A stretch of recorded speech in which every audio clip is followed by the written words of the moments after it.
সরস্বতী পুজোয় মায়ের ভোগের জন্য রাইস ক্ষীর তৈরির জন্য প্রথমে 1 লিটার ফুল ফ্যাট মিল্ক যোগ করে তার মধ্যে কেশর আর এলাচের গুঁড়ো যোগ করে ভালোভাবে নাড়াচাড়া করে দুধটা এক বলক ওঠা অবধি অপেক্ষা করব। তারপর দুধে একটা বলক উঠে যাওয়ার পর লো ফ্লেমে দুধের কোয়ান্টিটিটাকে রিডিউস করব। তারপরে অ্যামন্ড কুচি যোগ করব।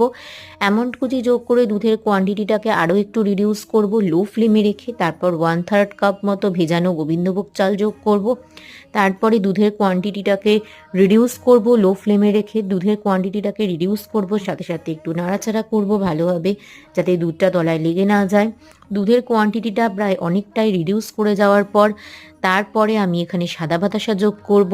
যে যতটা মিষ্টি মানে খেতে পছন্দ করবেন ততটাই যোগ করবেন। তারপরে আবারও লো ফ্লেমে ভালো করে নাড়াচাড়া করে নিয়ে তারপর 10 মিনিট পরে আমাদের রাইস ক্ষীর পুরোপুরি তৈরি হয়ে যাবে। তারপর এটা আমরা একটা জায়গায় ঢেলে এটাকে সার্ভ করব।